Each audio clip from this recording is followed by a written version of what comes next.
여보, 오늘은 나밖에 없네요. 애들이 이제는 안 올 수도 있는데, 당신이 애들 기다릴까봐. 어머니의 눈에선 눈물이 흐르고 있었습니다. 미안해요. 다 내 탓이에요. 내 생각이 짧아서, 그래서 두 사람 인생을 망쳐버렸어. 그러니깐 지금 나는 벌을 받고 있는 것 같아요. 자식들 모두 날 떠나버렸네요.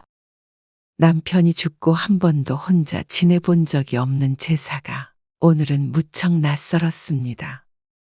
이제서야 진정으로 혼자가 되었음이 실감이 났습니다. 너무 후회돼요.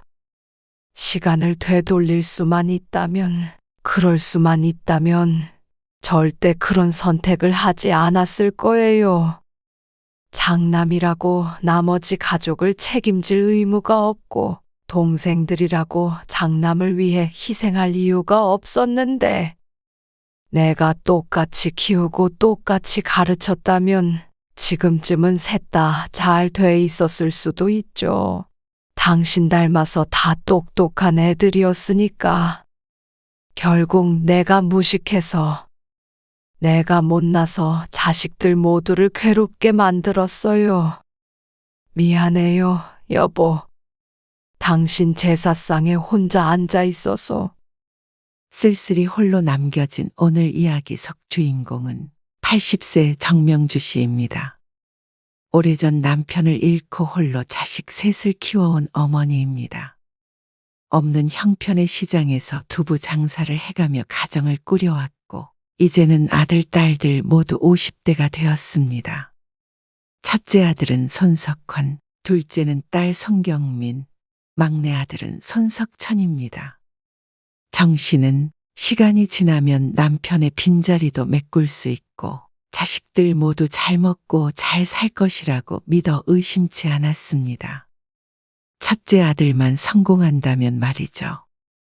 셋 모두를 다 공부시킬 형편은 안 되었기 때문에 장남만 잘 된다면 그 밑으로는 장남이 잘 이끌어줄 것이라고 생각했습니다. 그래서 정 씨는 첫째 아들의 교육에 목숨을 걸었었죠. 하지만 그것이 잘못된 선택이었음을 정 씨는 너무 늦게 깨달아 버렸습니다. 모든 것을 잃은 후에야 말이죠. 엄마, 나는 여잔데 왜 맨날 오빠가 입던 옷만 입어야 해? 어느 날 어린 딸이 정 씨에게 물었습니다. 그 당시에는 워낙 형편이 어렵기도 했고 형제끼리 옷을 물려 입는 것은 당연한 것이었습니다. 하지만 첫째는 아들이었고 둘째는 딸이었기 때문에 정 씨의 딸은 불만이 많을 수밖에 없었죠. 나는 분홍색이 좋단 말이야. 파랑색도 예뻐. 경민이 네가 동생이잖아. 오빠 거 물려 입는 거지. 깨끗하게 입어서 그 다음엔 동생한테 또 물려주고. 싫은데. 정 씨도 딸에게는 예쁜 분홍색 스커트를 입히며 키우고 싶었습니다. 그런 마음이 없었을 리가 없죠. 하지만 세 자식을 키우며 원하는 것 다 해줘가며 키우기란 쉽지 않았습니다. 그런 정 씨의 마음을 어린 딸이 이해해 주기를 바랐죠. 하지만 그의 반면에 정 씨는 첫째 아들인 석환에게는 능력이 닿는 한은 모든 것을 최고로 해주었습니다. 네 오빠가 공부 잘해서 성공해야 너희들도 나중에 먹고 싶은 거 다 먹고 하고 싶은 거 하면서 살 수 있는 거야. 그러니까 석환이한테 양보해야 해. 알겠지? 정 씨가 늘상 하던 말이었습니다. 첫째만 누리는 것들에 대해 둘째와 셋째는 불만이 많았지만 착한 아이들이었기 때문에 결국엔 어머니인 정 씨가 하는 말에 곧 그렇게 될 것이라는 믿음을 가지고 살았습니다. 둘째와 셋째도 어릴 땐 공부를 곧잘 했지만 시장에서 두부 장사를 해가며 모두를 풍족하게 키울 수는 없었습니다. 경민아, 오늘도 끝나자마자 시장으로 와. 알겠지? 나 숙제해야 하는데. 숙제는 나중에 하고. 엄마 도와야지. 둘째와 셋째는 학교가 끝나면 무조건 시장으로 와서 정씨를 도와야 했습니다. 오빠는? 너희 오빠는 공부해야지. 물론 장남은 제외였습니다. 이렇게 정씨가 힘들게 일하는 이유도 장남을 공부시키기 위해서였습니다. 그리고 그건 자식들이 어렸을 때뿐만이 아니라 성인이 되어서도 마찬가지였습니다. 큰아들은 정씨의 바람처럼 우리나라에서 제일 좋은 대학에 입학했습니다. 그리고 동생들은 고등학교 졸업 후에 바로 취직을 해서 생계의 보탬이 되어야 했죠. 교통비나 최소한의 용돈 빼고는 전부 장남의 학비로 들어갔습니다. 특히나 딸은 공부를 워낙 잘했기 때문에 대학 진학을 포기했을 때 며칠을 식음을 전폐할 정도로 슬퍼했습니다. 정씨도 함께 울었습니다. 그 정도밖에 해주지 못하는 못난 부모라서 괴롭고 슬펐습니다. 그리고 그렇기 때문에 더 장남의 성공에 매달릴 수밖에 없었습니다. 딸도 막내도 모든 고생을 보상받을 길은 첫째가 잘 되는 길밖에 없다고 생각했기 때문입니다. 언제까지 오빠 뒷바라지만 하면서 살아야 해? 어느 날 20대의 딸이 말했습니다. 나도 내 삶이 있어. 돈도 모아서 독립도 하고 싶고, 늦었지만 공부도 하고 싶어. 하지만 정씨가 해줄 수 있는 말은 이것밖에 없었습니다. 우리 형편에 다 공부하면 돈은 누가 버니? 우선 너희 오빠가 잘 돼야 너도 공부를 하든 시집을 가든 할 거 아니니? 내가 벌어서 알아서 살게. 너 혼자 잘 먹고 잘 살면 끝이야. 오빠가 잘 돼야 그 밑으로 줄줄이 잘 되는 거야. 그래야 우리 집이 일어설 수 있는 거야. 그것은 딸에게 하는 말이기도 했지만 정씨가 스스로에게도 설득하는 말이었습니다. 어쩌면 이게 올바른 길이 아님을 어렴풋이 느꼈는지도 몰랐죠. 하지만 평생을 그렇게 믿고 살아온 정씨였기 때문에 다른 길은 알지 못했죠. 하지만 이미 나이가 들어버린 다른 형제들에게는 납득하기 어려운 것이었습니다. 우리가 형님의 들러리예요? 우리도 우리 인생이 있잖아요. 그러니까 너희 그 인생 잘 살게 하려고 엄마도 여태 뼈 빠지게 일했고 형도 열심히 공부하고 있잖냐. 나중에 이렇게 땡전 한 푼 없이 결혼은 어떻게 하고요? 형님이 저희 다 데리고 산대요? 그런 것도 다 형이 잘 되면 뭐가 문제겠니? 아니, 엄마, 오빠가 잘 된다고 백만장자 돼? 그리고 된다 한들 오빠도 결혼하면 가정이 생길 텐데. 우리들 신경이나 쓸 것 같아? 당연하지. 네 오빠가 우리 집 가장인데 아빠 대신이야. 정씨는 자신의 신념이 옳다고 굳게 믿었습니다. 그리고 그런 정씨를 보며 큰아들은 늘 말했습니다. 어머니, 제가 빨리 성공해서 우리 집 일으켜 세울게요. 엄마랑 동생들 고생한 거 제가 다 책임질게요. 그 말을 들을 때마다 정씨는 눈물이 찔끔 났습니다. 그리고 아들의 말을 듣고 위안을 받았습니다. 그래도 엄마 마음을 이해해 주는 것은 역시 생각이 깊은 첫째밖에 없다고 생각했죠. 그렇게 장남 손석화는 교수가 되었고 부잣집 딸과 결혼도 했습니다. 대학에서 가장 젊은 교수였습니다. 정씨의 그리고 집안의 자랑이었죠. 하지만 아들이 교수가 되었다고 해서 정신의 가족이 하루아침에 돈방석에 앉은 건 아니었습니다. 아니, 전혀 달라진 것이 없었습니다. 정씨는 자식들만 잘 살면 자신은 어떻게 살아도 상관이 없었습니다. 하지만 그 자식들 중 둘은 여전히 먹고 살기가 힘들었습니다. 오로지 장남만 잘 먹고 살았습니다. 엄마, 오늘도 좀 도와줘. 오늘도 정씨는 식당을 하는 딸에게 가서 일을 도와주었습니다. 얼마 전 일하던 직원이 그만두는 바람에 딸과 사위 둘이서 식당 일을 하고 있었습니다. 설거지하면 되지. 80이나 먹고는 딸네 식당에서 설거지하고 있는 정 씨. 하지만 정 씨는 자신의 몸이 힘든 것보다는 딸이 힘들어 하는 게 더 마음이 안 좋았습니다. 석천이도 요즘 힘들대. 옳게 혼자 일하니까. 막내 아들은 택배 일을 하고 있었고 최근에 허리를 다쳐서 일을 하지 못하는 상태였습니다. 아이고, 어쩐다니. 나도 요즘 좀 힘들어. 월세 내기도 빠듯하고. 그렇게 장사가 안 돼? 안 되지, 불경기인데. 대출도 갚아야 하고. 미치겠다. 또 지수 대학 졸업한 지 1년이 지났는데 취직도 아직 못해서 힘들어하고 있고 이래저래 스트레스 받아 죽겠어. 그래, 손녀딸이 취직이 안 된다는 말에 정 씨도 걱정스러운 마음이었습니다. 어떻게든 손녀딸이 일을 시작해야 정 씨의 딸이 조금 경제적 부담을 덜 것이기 때문에 신경이 쓰일 수밖에 없었죠. 정 씨가 도와주고 싶은 마음은 굴뚝 같았지만 정 씨도 썩 나은 형편이 아니었습니다. 이제 일할 수 있는 나이도 아니기 때문에 연금으로 생활하고 있었죠. 딸이 정 씨에게 조심스럽게 물었습니다. 엄마, 아빠 돌아가실 때 있던 땅 있잖아. 엄마가 오빠 명의로 준 거. 그거 좀 팔자고 해봐. 남편이 떠날 때 유일하게 남기고 간 재산이 고향에 있는 땅이었습니다. 당시에는 큰 금액은 아니었지만 최근엔 근처에 신도시가 들어설 만큼 발전이 된 곳이었죠.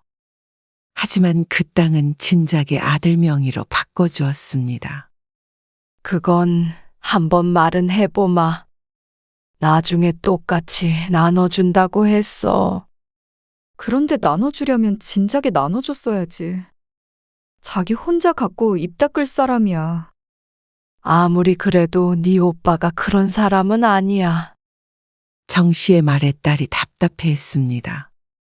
엄마는 아직도 그렇게 오빠를 몰라? 오빠가 우리 신경이나 쓰는 줄 알아? 그랬으면 우리 힘들어서 죽을 것 같았을 때 그때마다 왜 외면했겠어? 그 땅만 팔아서 나눠줬어도 우리 이렇게 안 살아. 아니, 오빠 뒷바라지만 안 했어도 우리도 이렇게는 안 살아. 딸은 흐느꼈습니다. 정 씨는 이런 이야기가 나올 때마다 죄책감이 들었습니다. 하지만 큰아들이 나머지 가족을 도와주지 않는 것은 시간이 필요하기 때문이라고 생각하고 기다렸습니다. 이렇게 장남의 성공만을 위해 살아온 가족들을 결코 못 본 척 하지 않을 것이라고 믿었습니다. 자신이 아는 큰아들은 그렇게 모진 사람이 아니었기 때문입니다. 그럼 우선 엄마가 석환이한테 지수 취직 좀 시켜주라고 말해볼까? 오빠한테? 새언니 회사에 말이야? 그래, 정 씨의 첫째 며느리는 세무사였고 사무실에 여직원도 여럿이 있었습니다. 아들에게 말해보아서 작은 자리라도 한 자리 받을 수 있으면 좋겠다 싶었습니다. 하지만 딸은 콧웃음을 지어 보였습니다. 오빠가 그런 거 해줄 위인이야? 괜히 말 꺼내서 싫은 소리 듣지 마. 엄마는 아직도 미련을 못 버렸구나. 정 씨의 평생의 바람과는 다르게 첫째 아들과 나머지 자식들은 사이가 좋지 않았습니다. 그동안 둘째와 셋째가 힘들 때 장남에게 몇 번 손을 내밀어 봤지만 그 손을 마주 잡아준 적이 한 번도 없었기 때문이죠. 둘째와 셋째가 결혼할 때, 직장에서 잘려서 힘들었을 때, 전세금을 못 올려줘서 월세로 이사 갔을 때, 아이가 다쳐서 수술을 해야 했을 때, 힘들 때마다 도움을 요청했지만 장남은 자신도 먹고 살기 힘들다며 도와주지 않았습니다. 긴 세월 동안 거절당한 둘째와 셋째는 마음의 문을 닫았습니다. 중간에서 정 씨가 형제간의 사이를 회복시키기 위해서 노력해 보았지만 한번 틀어진 사이는 다시 되돌리기가 어려웠고 당사자들도 다시 잘 지낼 생각이 전혀 없었습니다. 오로지 정씨만 초조한 마음에 발만 동동 구를 뿐이었습니다. 정씨의 말에 따른 회의적인 반응이었지만 정씨는 그렇다고 손 놓고 있을 수만은 없었습니다. 뭐라도 도움이 되고 싶은 마음이었습니다. 그래서 오랜만에 큰아들에게 전화를 걸었습니다. 웬일이세요? 바쁘니? 늘 그렇죠. 뭐 하실 말씀 있으세요? 그게 말이다. 정씨도 말을 꺼내는 것이 쉽지는 않았습니다. 정씨도 동생들 좀 챙겨달라고 부탁하고 거절당한 것이 여러 번이었기 때문입니다. 혹시 지수 있잖아. 지수요? 경민이 딸이요? 그래, 지수 졸업한 지 1년이 넘었는데 아직도 직장에 못 들어갔다네. 네. 그래서요? 호연이 엄마네 회사에 좀 넣어줄 수 없나 해서 전화해봤지. 며느리 회사에 자리가 있는지 묻자 아들이 되물었습니다. 지수가 어느 학교 나왔죠? 지방에 있는 전문대를 나왔다고 말하자 아들은 단번에 거절했습니다. 아무나 들어오는 곳 아니에요. 아들의 말에 정씨가 다급히 대답했습니다. 아니야, 그래도 지수가 어릴 때부터 공부는 잘했어. 그런데 왜 전문대를 갖고 취직은 왜 못했겠어요? 요즘 젊은 사람들 취직이 어렵다잖냐. 그래서 그렇지. 애가 똑 부러지니까 작은 자리라도 하나 못 주니. 어머니, 요즘 취업이 어려운 데는 이유가 있죠. 회사도 어려우니까 아무나 못 뽑으니까 그런 거예요. 조카라고 어떻게 그냥 뽑아요? 세무사 사무소니까 세무사 자격증 따오면 뽑아준다고 하세요. 세무사를 어떻게 갑자기? 엄청 어려운 시험 아니냐. 그러니까요. 이런 부탁 좀 하지 마세요. 제가 자선사업가도 아니고 능력이 안 되면 취업 못하는 거지. 그래도 경민이 딸이잖니. 네 조카고. 너 공부할 때 경민이가 얼마나 고생했는데. 지겨워 죽겠네. 언제까지 그거 갚으면서 살아야 하는데요? 제 나이가 몇인데요. 자꾸 이런 말 하실 거면 이제 연락하지 마세요. 아들은 그렇게 전화를 끊어버렸습니다.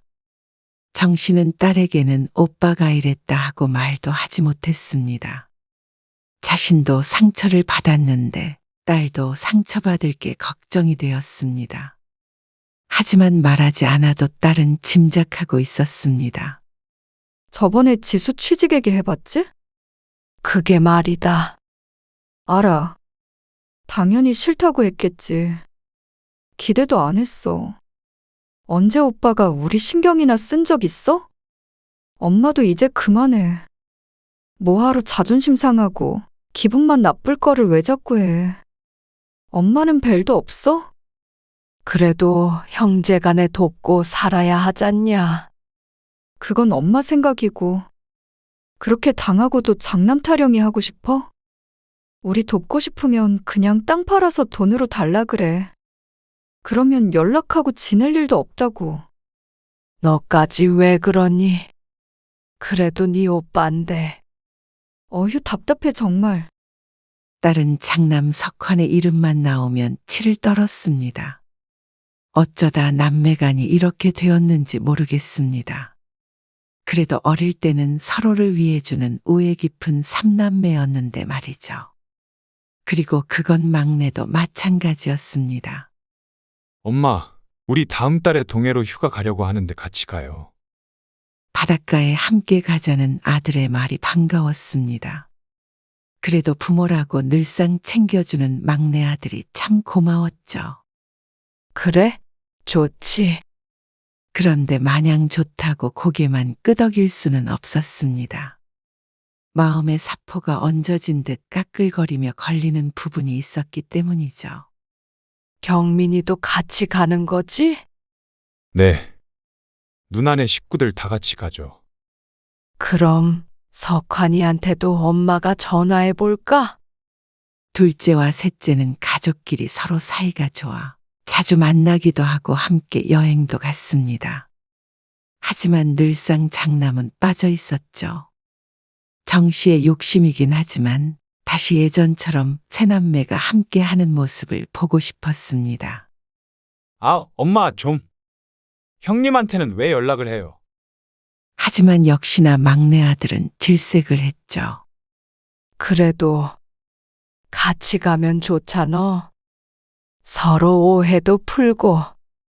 도대체 무슨 오해요? 형님도 저도 서로 간에 오해가 전혀 없는데. 형만 빼놓고 우리끼리 가면 미안하잖냐. 그러자 막내 아들도 답답하다는 듯이 화를 내며 말했습니다. 왜 미안하냐고요, 그니까. 우리 아니어도 형님은 해외여행도 가고 잘 지내요. 엄마 동남아라도 한번 가봤어요? 저도 못 가봤어요. 근데 형님은 밥 먹듯이 여행 가요. 유럽도 가고 일본도 가고. 형님 걱정 좀 하지 마세요. 혹시라도 형님한테 연락하면 저희는 안 가요. 왜 그래, 형제끼리. 형제요. 형님은 저희를 동생이라고 생각이나 해요? 왜 우리만 그렇게 형님을 챙겨야 하는데요? 정작 형님은 동생들을 사람 취급도 안 하는데. 정 씨는 한숨을 쉬었습니다. 아무리 노력해도 틀어진 사이를 되돌릴 방법이 없는 듯 했습니다. 그래서 놀러를 가도 장남과는 따로 갈 수밖에 없었습니다. 다 함께 모여본 적이 언제인지 까마득했습니다. 적어도 10년은 훌쩍 넘은 것 같았습니다. 그리고 얼마 뒤 큰아들의 전화를 한 통 받고 이제 앞으로도 영영 다 함께 모일 일은 없을 것임을 깨닫게 되었습니다. 어머니, 그래, 석환아. 무슨 일이니? 정 씨는 무척이나 반갑게 아들의 전화를 받았습니다. 오랜만에 받아보는 큰아들의 전화였습니다. 말씀드릴 게 있어서요. 찾아뵙고 말씀드리려고 했는데 그냥 전화로 할게요. 무슨 일이길래 그래? 너희 무슨 일 있니? 정 씨가 큰아들에게 걱정스럽게 물었습니다. 석환은 한참을 말이 없더니 조용히 말했습니다. 무슨 일은 아니고요. 저희 가족 올해 말에 미국에 가기로 했어요. 그래? 미국에? 좋겠네. 여행을 가는 줄로만 알았던 정 씨가 밝게 말하자 아들이 정 씨의 말을 부정했습니다. 아니요, 놀러 가는 거 아니고요. 다 같이 이민 가요. 뭐? 이민? 생각지도 못했던 말에 정 씨가 놀라서 물었습니다. 네. 애들 유학 보내려고 몇 년 전부터 계획하고 있던 일이에요. 그럼 갔다가 언제 오니? 그러자 들리는 아들의 대답에 정 씨는 의자에 털썩 주저앉았습니다. 글쎄요, 10년, 20년. 잘 모르겠네요. 안 돌아올지도 모르고요. 그 순간 정 씨는 깨달았습니다. 다시 돌아오지 않겠구나. 돌아오더라도 이제 더 이상 우리 식구는 아니겠구나. 그러면 경민이는? 석천이는? 걔들이 왜요? 우리는 너만 보고 너만 잘 되면 우리 집안이 다 잘 될 줄 알고 평생을 그렇게 살았는데. 석환은 한숨을 깊게 내쉬었습니다. 그 숨 한 번에 아들의 심정이 읽혔습니다. 또 그 얘기세요. 언제 벌어서 다 저주라고 했어요? 제가 언제 동생들한테 희생하라고 했어요? 너 그래도 그래선 안 된다. 네 동생들한테 내가 경민이랑 석천이 대학교도 못 보내고 너만 공부시켰어. 우리 셋이 번 돈으로 오로지 너만 잘 되게 하려고 다 바쳤어. 그런데 그렇게 나 몰라라 하고 훌쩍 떠나버리면 그러면 안 된다. 그러게 어머니는 왜 저만 공부시키셨어요? 제가 걔네들 아버지예요? 어떻게 평생 책임지라는 거예요? 저도 책임져야 할 가족이 있어요. 우리도 네 가족이잖니? 아니, 엄마는 상관없어. 그런데 경민이랑 석천이는 네가 챙겨야지. 어머니도 어머니 자식이 우선이었죠. 저도 부모 형제보다는 제 와이프, 제 자식이 먼저예요. 그래도 그건 아니다. 어머니 이러시는 것 때문에 지긋지긋해서 떠나는 거예요. 원래 애엄마랑 애들만 보내려다가 어머니랑 동생들 저만 바라보는 게 진절머리 나서 떠난다고요. 뭐? 정 씨는 충격의 말을 잇지 못했습니다. 그런데 그런 정 씨에게 마지막 일격을 날린 아들이었습니다. 그리고 그 땅 있죠. 그건 작년에 팔았어요. 그거 기다리실까봐 말씀은 드려야 할 것 같아서요.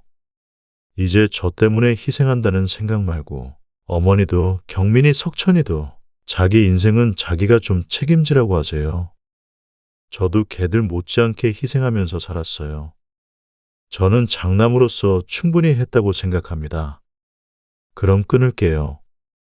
무탈하시고 건강하세요.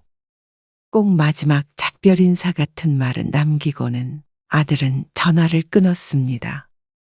정 씨는 전화기를 내려놓지를 못했습니다.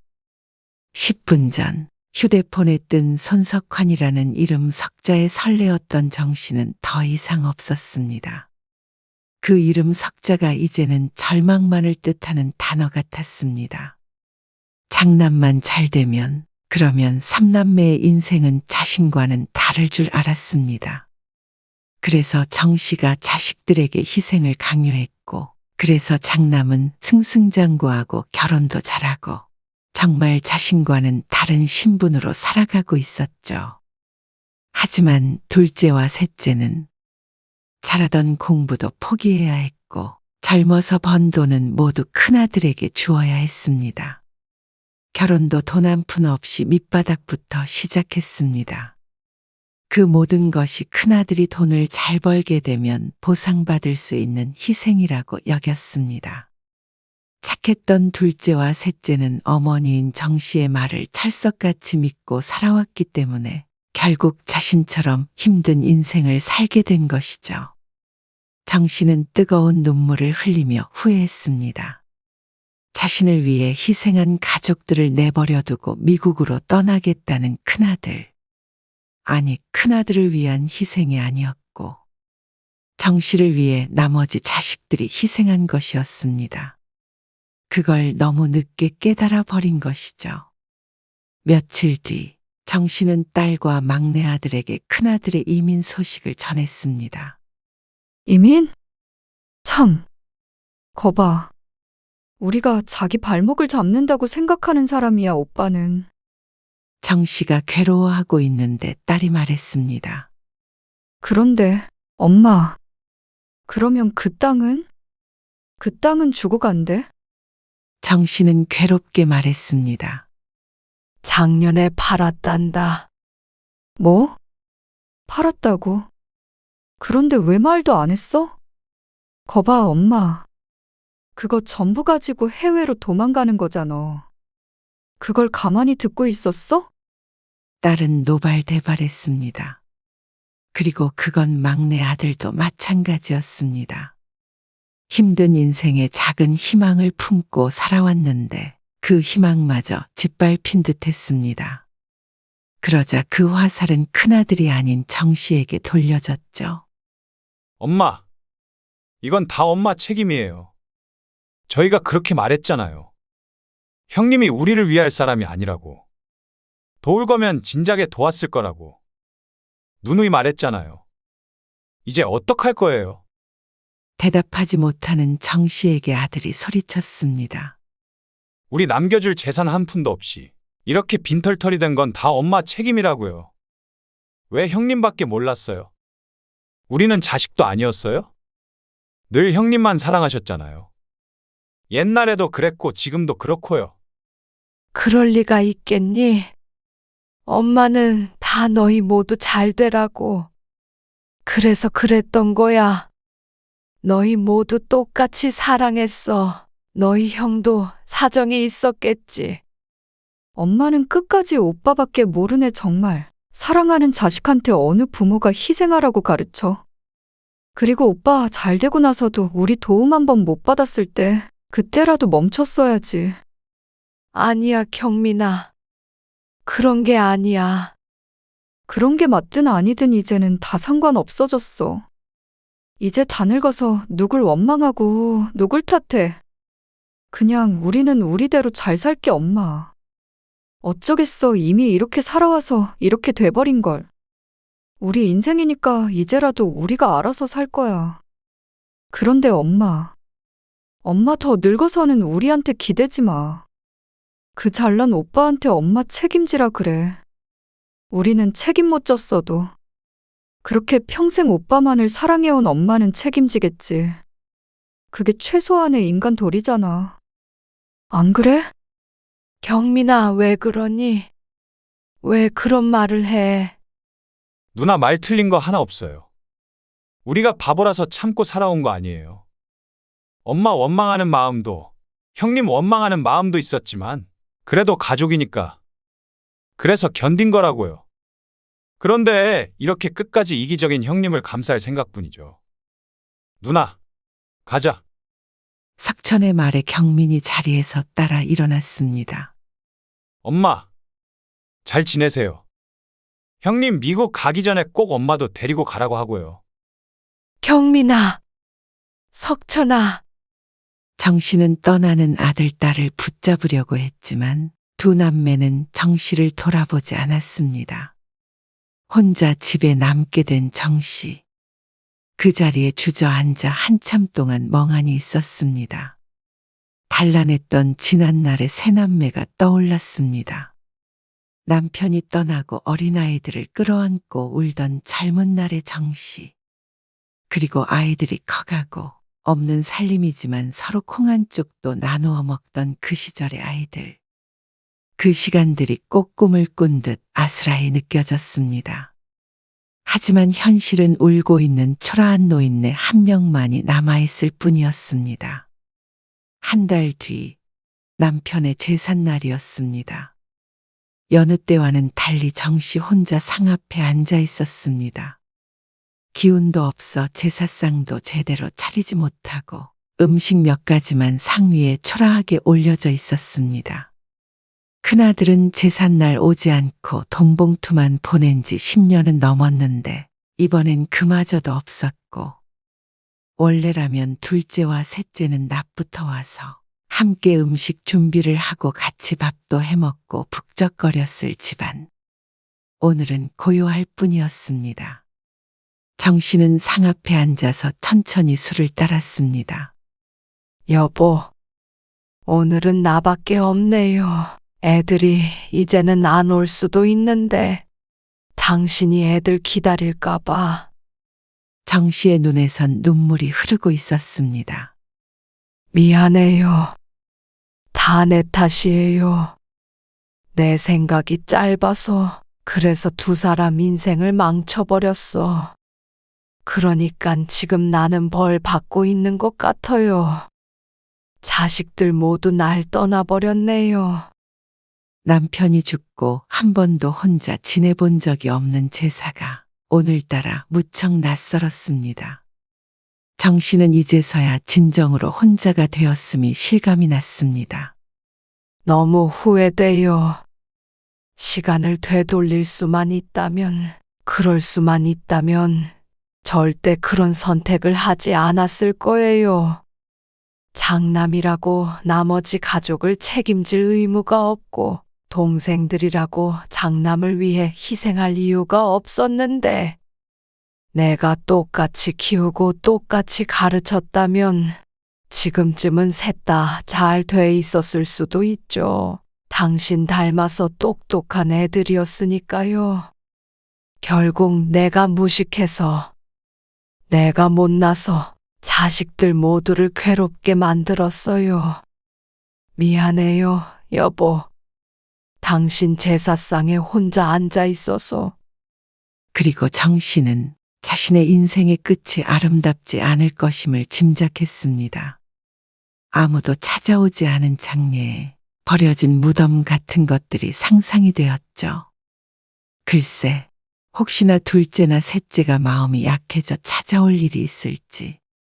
하지만 정 씨는 그런 것들은 바라지 않기로 했습니다.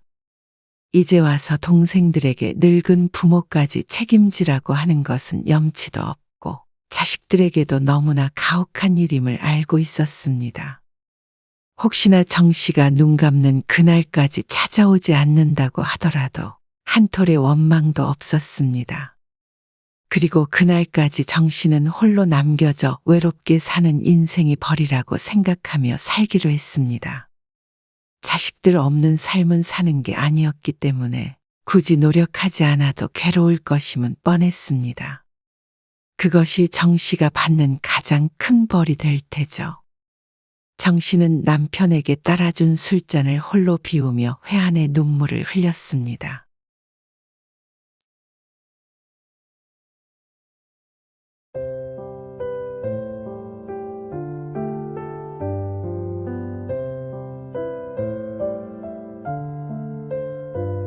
끝이 없다, 끝이 없어.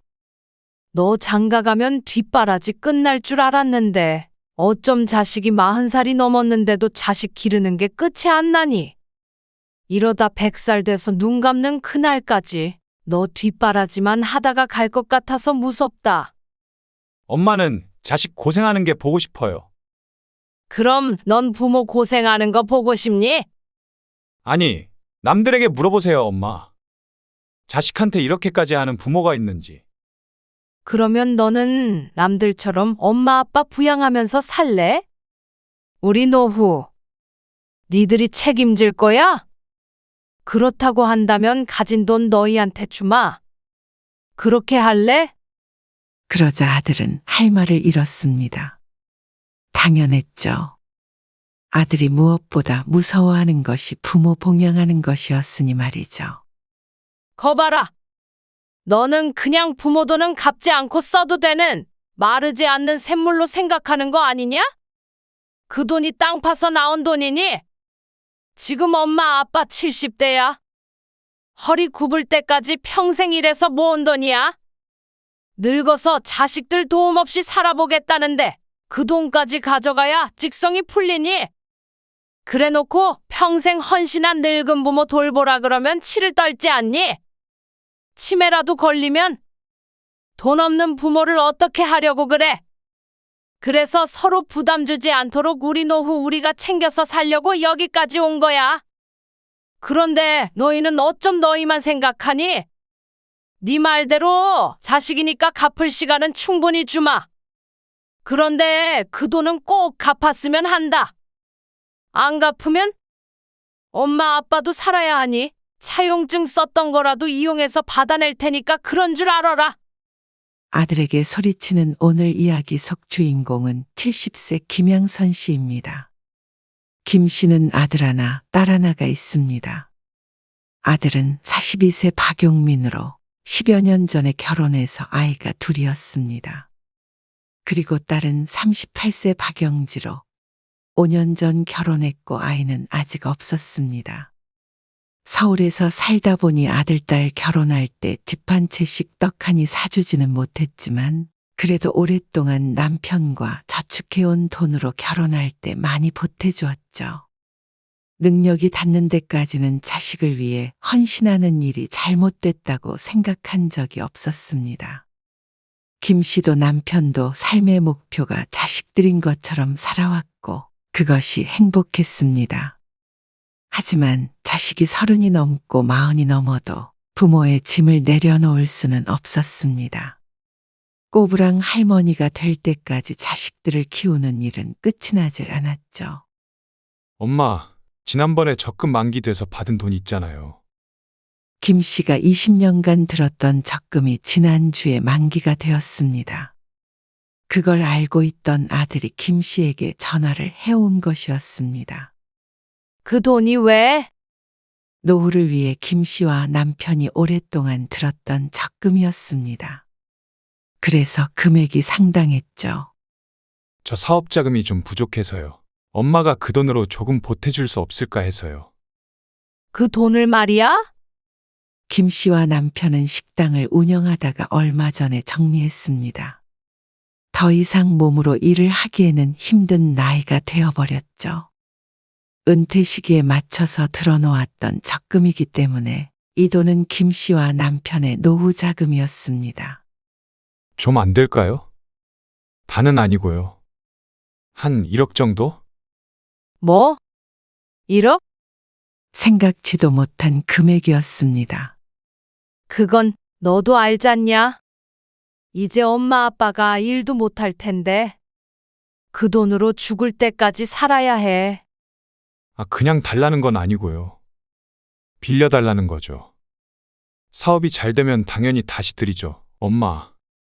김 씨도 멋몰랐을 때라면 군말 없이 내주었을 텐데 아들이 김 씨에게 돈을 빌려달라고 하는 것이 이번이 처음이 아니었습니다.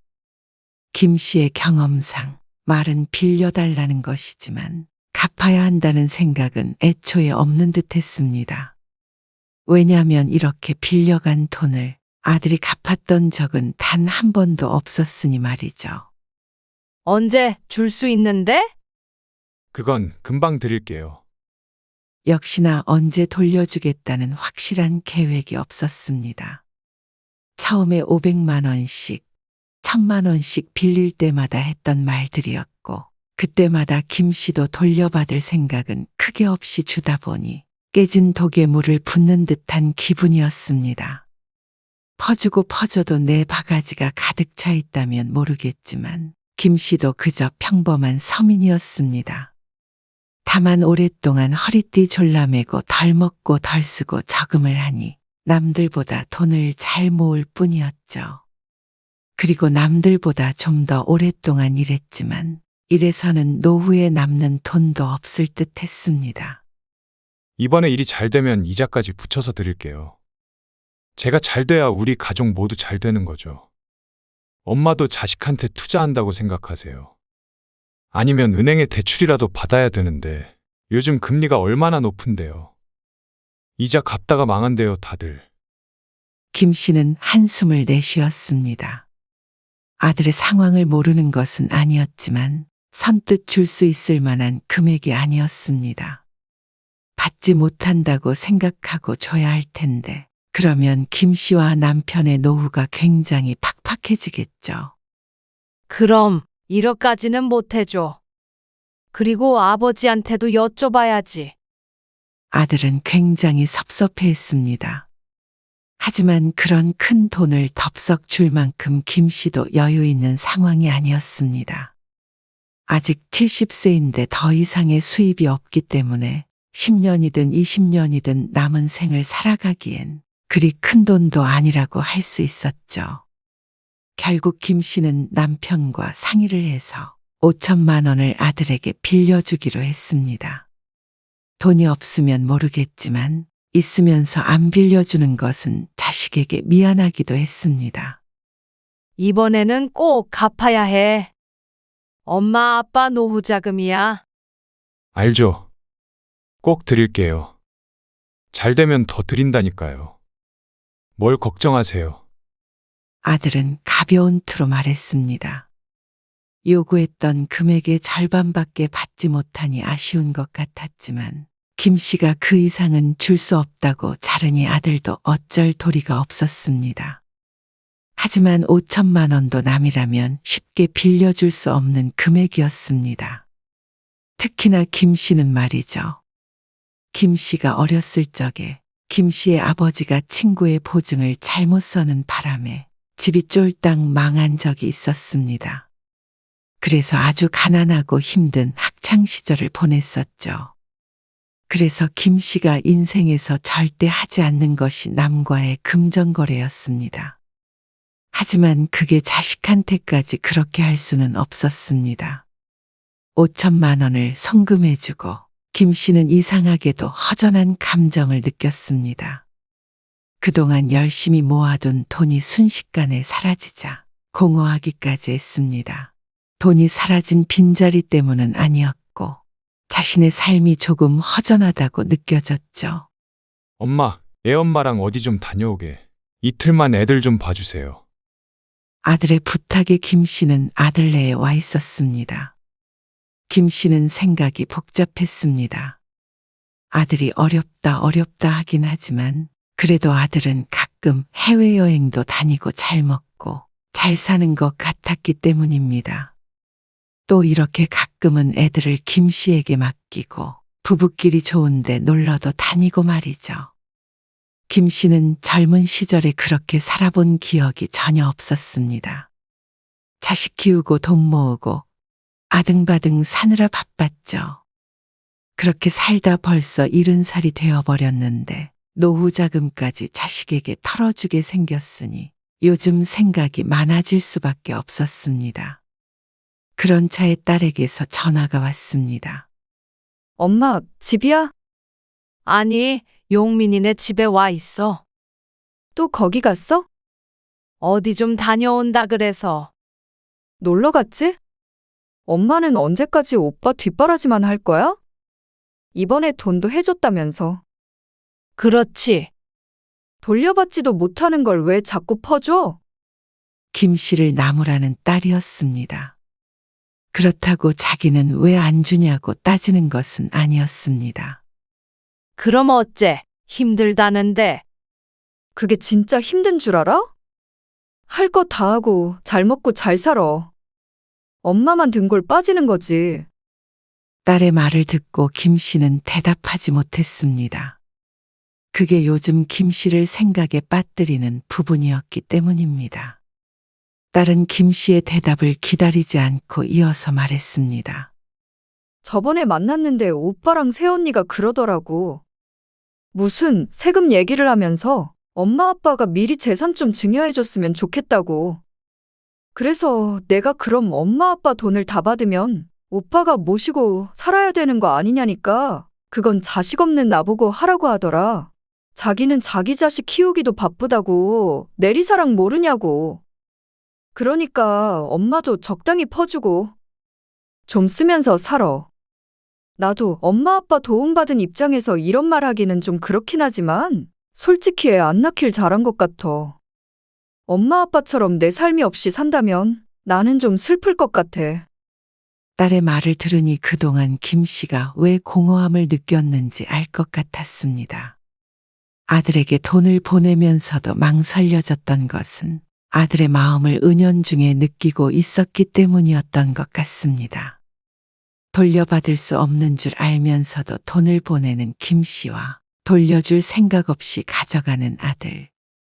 그리고 그것이 늘 반복되기 때문에 언제까지 이렇게 살아야 하는지 끝을 알 수 없었죠. 이렇게 퍼주기만 하다가는 김 씨와 남편은 노후 대비도 안 된 상태로 늙은 맨몸뚱이로 세상에 내던져질 듯 했습니다. 딸의 말처럼 아들이 자신들을 봉양할 것이라고는 생각되지 않았고 딸에게도 물론 그 짐을 짊어지게 할 생각은 전혀 없었습니다. 너라도 그렇게 말해줘서 고맙다. 고마울 일도 아니지. 엄마 돈 엄마가 쓰라는데 뭐가 고마워. 이제 좀 즐기면서 사세요. 평생 일만 했는데 엄마 인생도 아깝잖아. 그래, 알았어. 김 씨는 그날 잠을 제대로 자지 못했습니다. 딸에게 고마운 만큼 아들에게 서운했습니다. 5천만 원을 빌려간 지 벌써 반년이 넘었는데도 그 돈을 언제 주겠다 소리는 없었습니다. 그런데도 부족해서 미리 재산을 물려주느니 마느니 모시느니 마느니 그런 얘기를 했다는 것도 참 섭섭했죠. 그래서 아들과 며느리가 집에 도착했을 때 김 씨가 아들에게 말했습니다. 사실 너희가 돈을 빌려가는 바람에 엄마 아빠가 자금 사정이 좀 안 좋아. 5천만 원 주셨잖아요. 나머지는 다 어쩌셨길래요? 빚 있던 거 갚고 네 아버지가 고향 친구한테 돈을 빌려줬는데 못 받고 있어. 그래서 좀 걱정이 돼. 근데 내 친구 정숙이 있잖니? 이번에 아들네 집으로 들어갔다더라. 치매도 살짝 온 것 같고. 그래도 우린 다행이지 않아? 치매도 없고 아들, 딸 둘이 있으니까. 엄마가 생각해보니까 노후 걱정도 그렇게 크게 할 것도 없는 것 같아. 자식들 있는데 뭐가 걱정이야? 네 말이 맞는 것 같아. 그래서 그때 돈 갚으라고 했던 것 좀 미안하더라고. 김 씨가 하는 말을 듣고 아들의 표정이 미묘해졌습니다. 웃어야 할지 울어야 할지 모르는 표정이었고, 그건 며느리도 마찬가지였습니다. 며느리는 아들보다 더욱 사색이 되어 있었죠. 괜히 걱정했던 것 같아. 좀 더 상황이 안 좋아지면 너희 집으로 들어오면 되는데, 그러면 그렇게 돈 갚으라고 할 필요도 없잖아. 그러니까 아들과 며느리가 꿀먹은 벙어리가 되었습니다. 대답 못할 줄 알고 물어본 말이었지만 눈으로 확인을 하니 입안이 썼습니다. 돈 달라 그럴 때는 세상 둘도 없는 부모 자식간 같지만 반대로 자식의 희생에 대해 말하니 질색을 하는 아들. 그렇게 어려우신 거예요? 아니, 지금 당장은 아니고, 그런데 엄마 아빠가 70대니까. 금방 그런 날이 오지 않겠어? 아, 생각을 못 해본 문제라서요. 애엄마랑도 상의를 해봐야 하고.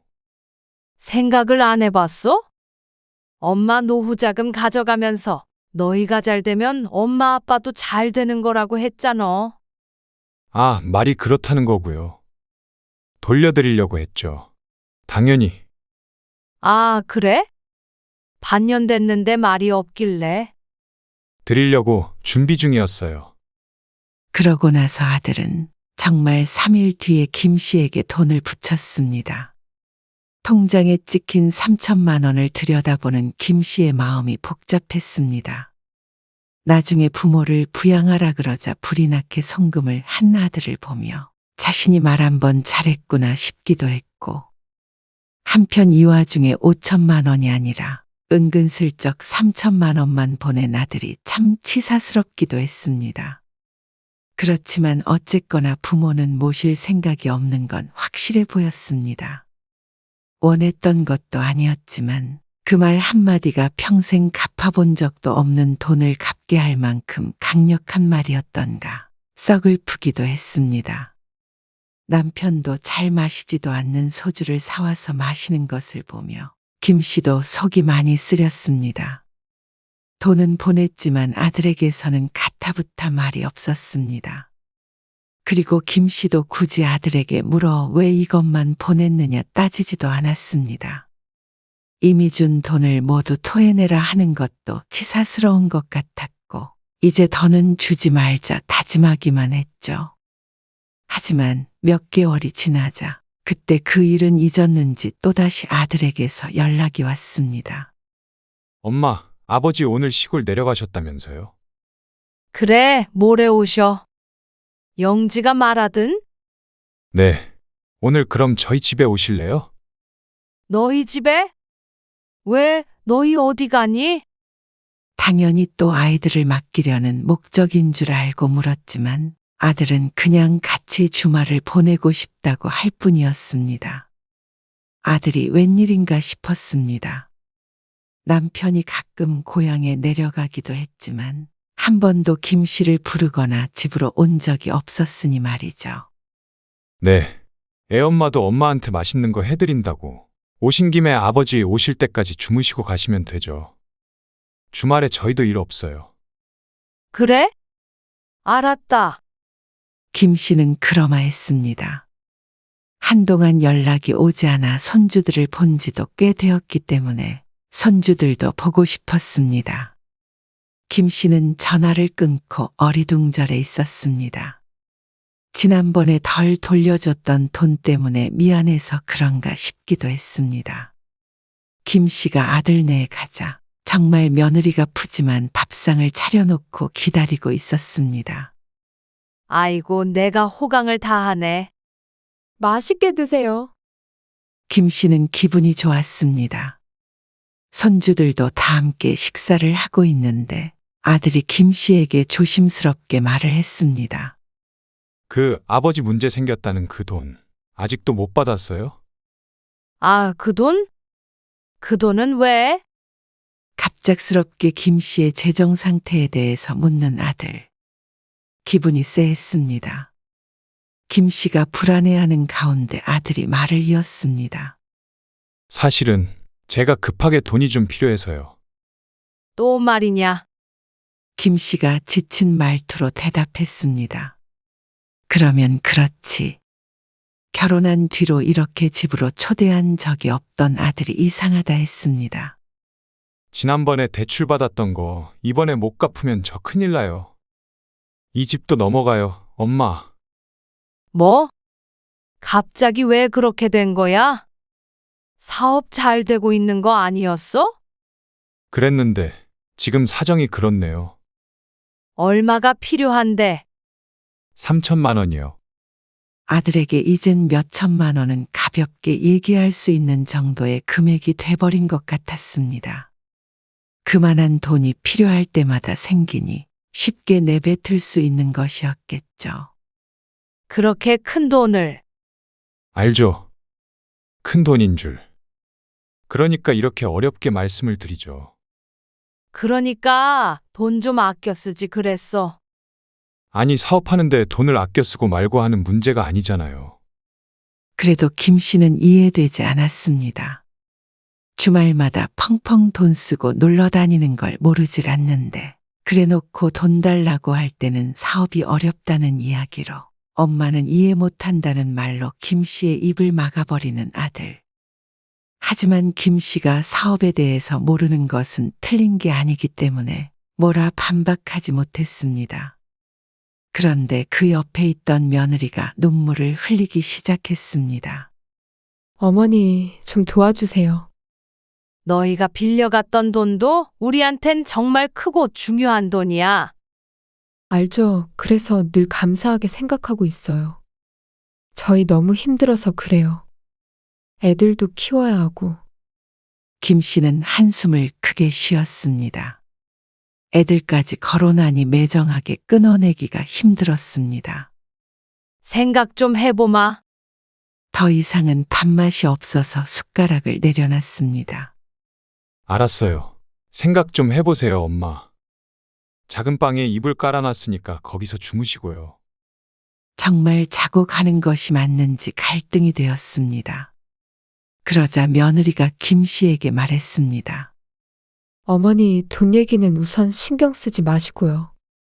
내일 오전에 애들이랑 같이 동물원도 가고 그렇게 즐겁게 주말 보내고 가세요. 김 씨는 고개를 끄덕였습니다. 하지만 자려고 누워서도 고민이 계속되었습니다. 눈물까지 흘려가면서 도와달라는 자식을 이대로 외면하는 게 부모로서 정말 맞는 일인가 싶었습니다. 내 배 아파 낳은 자식이었고 평생을 자식의 행복만을 바라며 살아온 김 씨였습니다.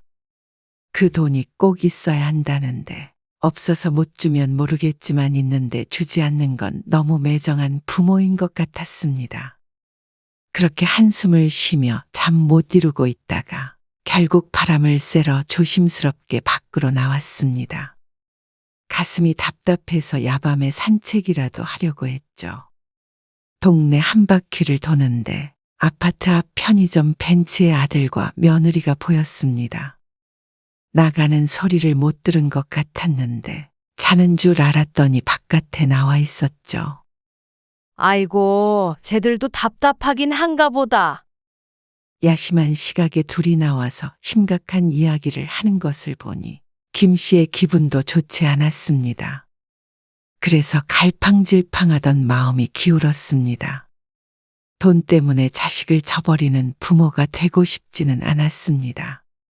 아들 며느리가 잘 살아야 김 씨도 마음 편히 잘 살 수 있었습니다. 김 씨가 조금 다가가자 아들과 며느리의 목소리가 들리기 시작했습니다. 그러게 처남은 왜 사고를 쳐서 그래? 미안해. 그렇게 돈 좀 빌려달라고 매달리는데 어떡해. 그러게 내가 우리 집으로 대출 받자고 했잖아. 그러다 처남이 안 갚으면? 설마 안 갚겠어? 3천만 원이 적은 돈이야? 그 돈이 나중에 안 생기면 못 갚는 거잖아. 그래서 어머니한테 빌려달라 그런 거야? 엄마는 목돈이 있으니까 우리보다 사정이 낫지. 그리고 돈 쓸 일도 별로 없으시잖아. 처남이 돈 갚으면 다시 드리면 되지. 내 동생이 돈 못 갚으면? 우리 돈으로 갚아? 그건 아니지. 그건 그때 가서 엄마한테 잘 말씀드리면 돼. 설마 자식한테 그 돈 받아내려고 쫓아오시겠어? 아들과 며느리의 어처구니 없는 대화. 한순간이나마 자식을 짠하게 여기고 도와주려고 했던 자신이 미련했습니다. 김 씨는 그 자리에서 아들과 며느리에게 쏘아붙이려고 한 발 내딛었다가 다시 발걸음을 물렀습니다. 이렇게 뭐라고 해봤자 당장 자식과 등 돌리면 김 씨에게 남는 건 하나도 없었습니다. 그래서 김 씨는 발걸음을 돌렸습니다. 그리고 다시 아들네 집으로 돌아갔죠. 그리고 오지 않는 잠을 애써 청했습니다.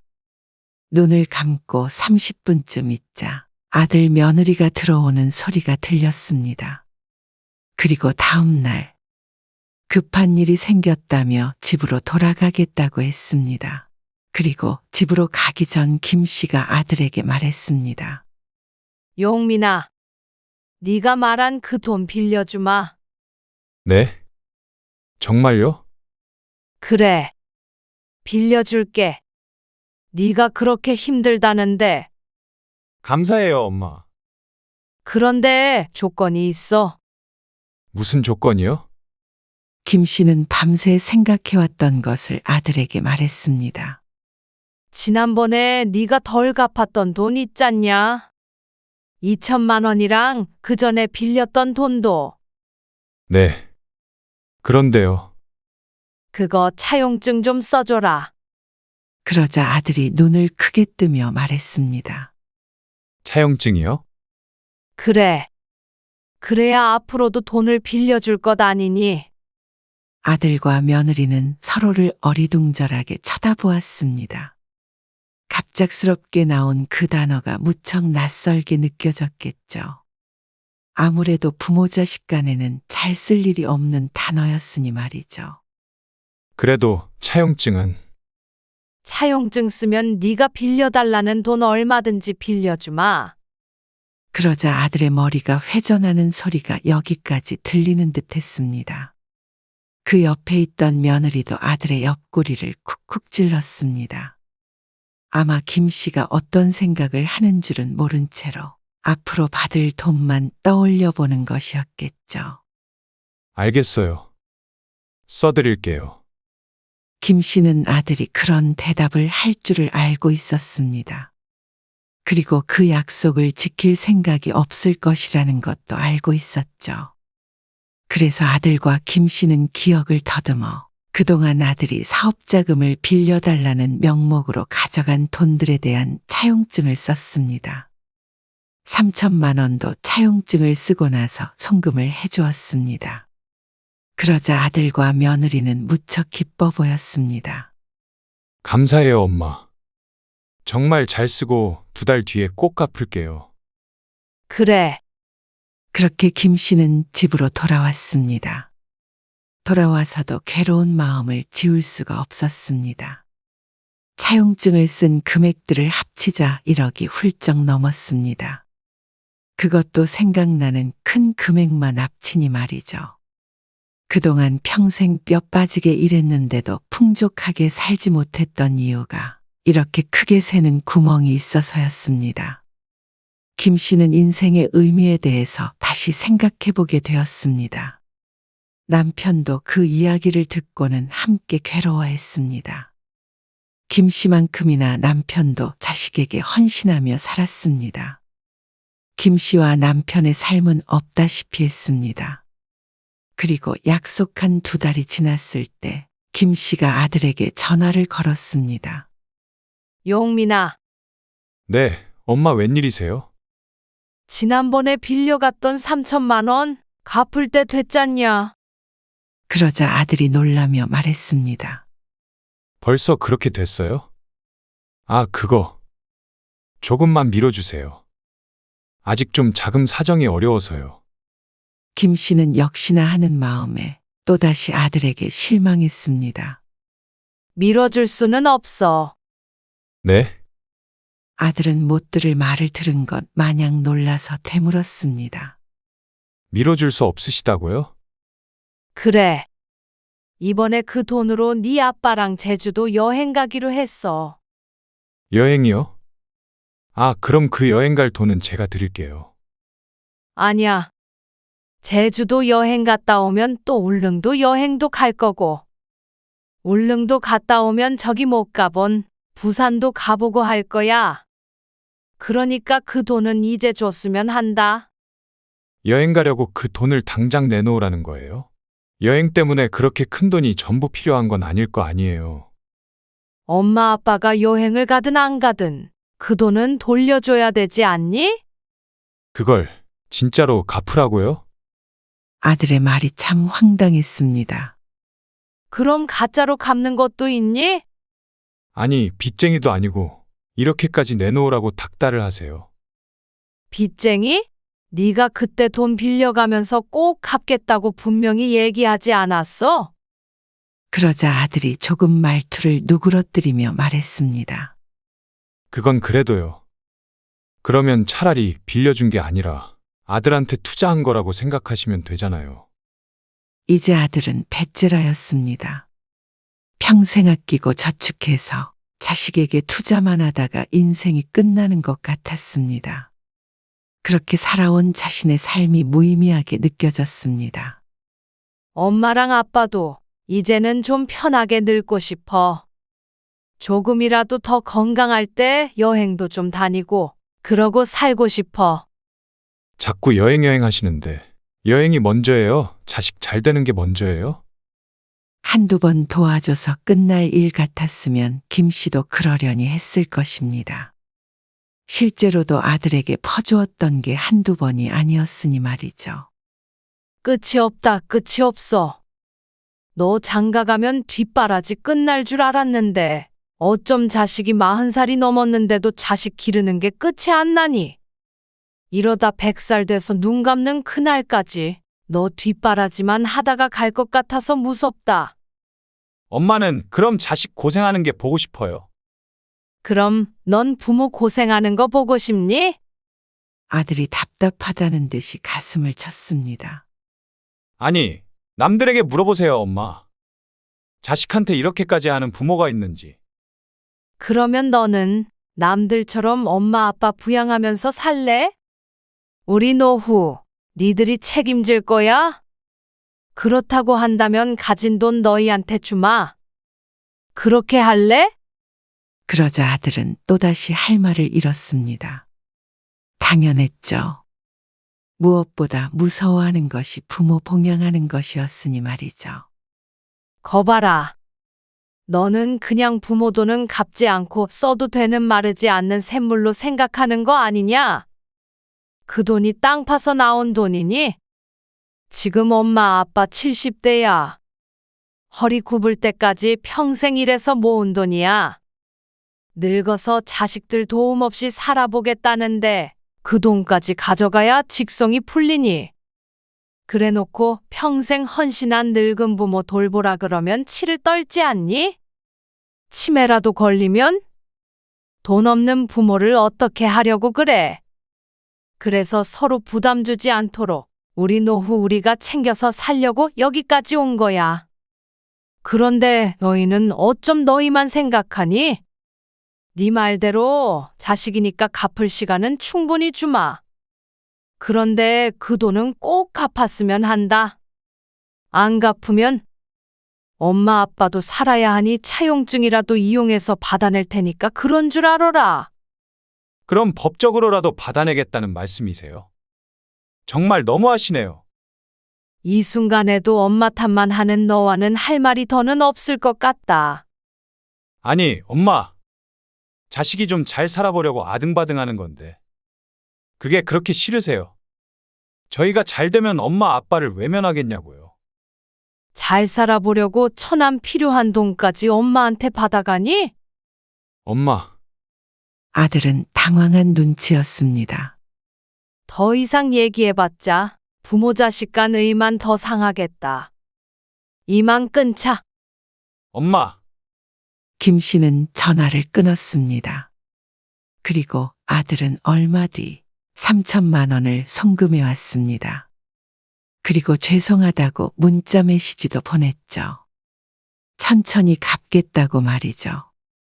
차용증을 쓰기 전에는 나 몰라라 하더니 법이 무서웠는지 아니면 부모라는 이자 없는 은행을 앞으론 이용할 수 없을까봐 무서웠는지 김 씨는 마음이 후련하기도 했지만 서글픈 마음이 더 컸습니다. 김 씨는 아들, 딸에게는 무엇이든 좋은 것만 주고 싶고 가진 걸 모두 주어도 아깝지 않았습니다. 하지만 부모이기 때문에 모든 것을 자식에게 주고 초라한 삶을 사는 것이 맞는지 늙어서 최소한의 삶도 보장받지 못하고 자식들에게 버림받는 부모의 이야기를 들으면 자신의 일인양 가슴이 미어졌습니다. 딸은 김 씨의 이야기를 듣고 잘했다고 했지만 그렇다고 기쁜 마음이 들지는 않았습니다. 앞으로 아들이 길거리에 나앉더라도 그 돈을 꼭 다 받아야겠다는 생각은 아니었지만 아들도 조금쯤은 부모의 마음을 생각해 줬으면 하는 마음이 컸습니다. 부모의 돈도 소중히 여기고 부모의 삶도 소중히 여길 수 있는 그런 자식이길 바랬습니다.